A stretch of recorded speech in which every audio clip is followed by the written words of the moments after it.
of Duty's just in such a bad spot right now, dude. I don't think Call of Duty has ever been in a worse spot than it is right now. It's kind of depressing, to be honest.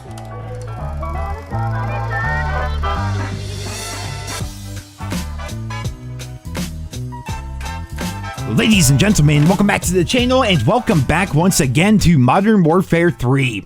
I cannot bring myself to try to record Black Ops 6 for footage right now, man. Like Scum said during the intro, the game is probably in the worst state that it's ever been. And then you have a game like Modern Warfare 3, all nice and polished, all the content is out, there's a functioning anti-cheat, little if no skill-based matchmaking whatsoever, great map design, so good that Treyarch reportedly stole the maps from Season 5 and Season 6 of Modern Warfare 3 to use within Black Ops 6. There is absolutely no reason why Black Ops 6 should be as bad as it is, but ultimately it comes back to Activision, their greed, their manipulation, and their antiquated design philosophy when it comes to their yearly games. Black Ops 6 could be fantastic if it wasn't part of that same annual release cycle. Like, look at Modern Warfare 3. This game had tons of issues. It was one of the worst selling CODs of all time. It had a bunch of problems, but they had the entire year to actually sort things out. By the end of the game's life cycle, things were fantastic, but then they pump out a new game and we start fresh with the same problems, the same issues year after year. Like, the COD cycle is absolutely broken. Well, like we've been discussing recently, Call of Duty is getting absolutely roasted from all angles right now, whether that's hardcore fans, casual fans, pro players, content creators, news outlets, media personalities, people that even work with Activision. Like,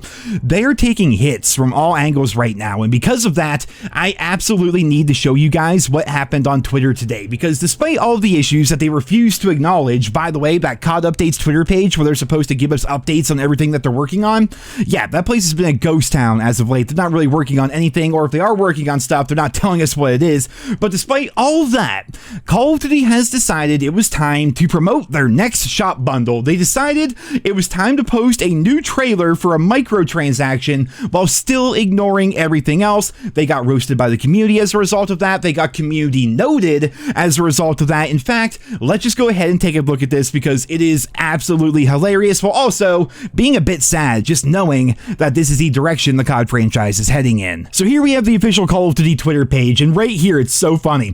The only way to stay on top is fight. Well, COD's not even trying to stay on top right now. You guys are just rolling over and dying, but regardless, the Squid Game 2, the VIP's Tracer Pack, is now available within the Call of Duty store. Here's gonna be a nice little trailer for that, and they got community noted on Twitter. Exercise caution when purchasing bundles from the Call of Duty store. There have been multiple reports indicating that one or more items within several bundles may not function as expected or may be changed to function differently after purchase, to which they link to 3 separate Charlie Intel posts in regards to this. So they got community noted, which is funny enough. They're trying to promote their stuff on Twitter. They're trying to sell things. In fact, if you look at the official Call of Duty Twitter page, it's basically just one giant billboard for the shop within Black Ops 6 and Warzone. But let's keep on reading here because, again, we have the trailer right there, and then we have the community note. But look at the responses from the community here. So this NerosCinema guy, really funny, really smart. Definitely recommend checking out his channel if you guys haven't already.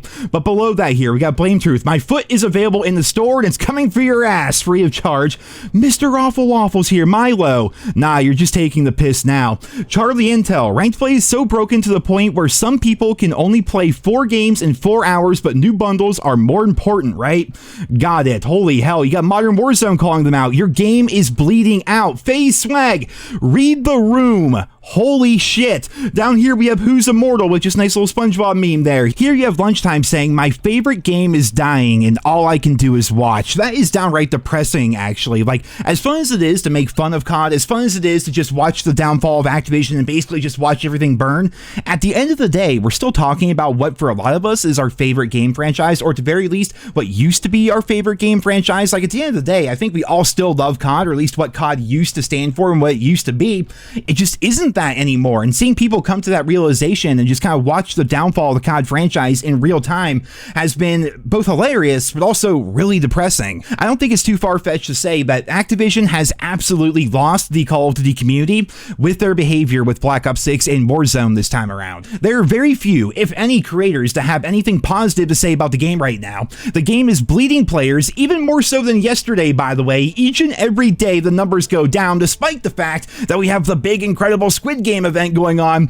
Activision is so focused on promoting and selling this event that they are completely ignoring any criticism or feedback from the community, and I have a feeling that all of that is part of their plan. The thing about being a content creator and doing this for as long as I have, which will be 14 years this coming July, believe it or not, is you kind of start to pick up on things, right? You start to notice trends year after year, and I'm sure plenty of you guys see the same things and notice the same things as well.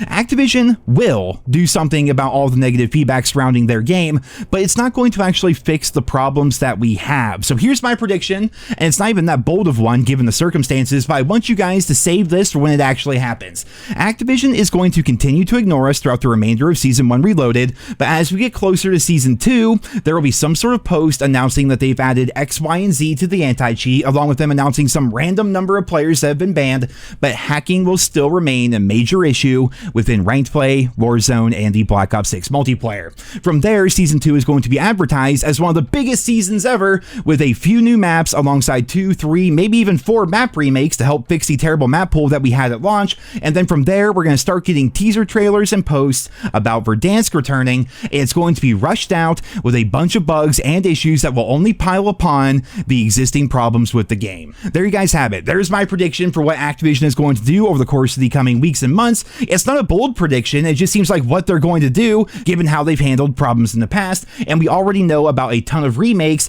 that are within the Black Ops 6 game files. Before launch even, we learned that Black Ops 6 will have in it Hacienda from Black Ops 4, which they already released, and then from there we're going to be seeing Firing Range return, because of course Firing Range has to be in the game, and then we have WMD once again. Launch is going to be returning from the original Black Ops as well as Black Ops 4. We have Yemen from Black Ops 2, which is a really odd choice given the fact that that map is also going to be in COD 2025, and apparently even Dig is going to be returning from Black Ops 2, which of course was a remake of Courtyard from Call of Duty World at War.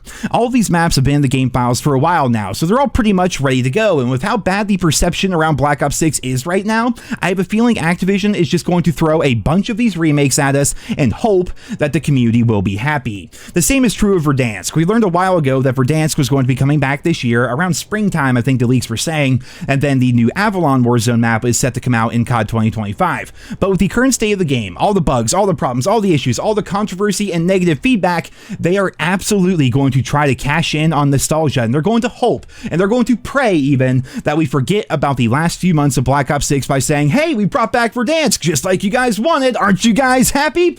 No, we're not going to be happy. I mean, some of you, I'm sure, but the overall problems are still not going to be fixed. New maps don't fix anything. A new season, a new battle pass, new guns, new maps, whatever, that does not fix the issues that we have with Black Ops 6 and Warzone. It's never been a content problem. Like, sure, some of the multiplayer maps in Black Ops 6 are awful. I would actually argue they're some of the worst launch maps of all time, and the spawn system might even be worse than that, but the core problems that we have lie with the matchmaking system, the servers and their stability or lack thereof, the anti-cheat, the fact that most things in the game don't even work, whether we're talking about the XP that we gain, the events being broken, the game just being more focused on bundles and actual content.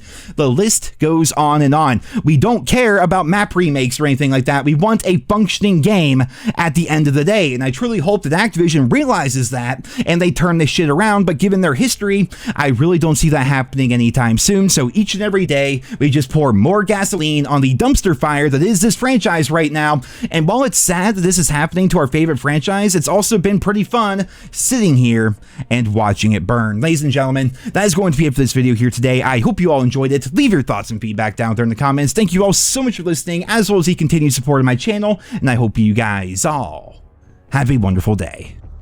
43 and 10. Jesus. With 28 confirms, you just don't get that with skill-based matchmaking anymore.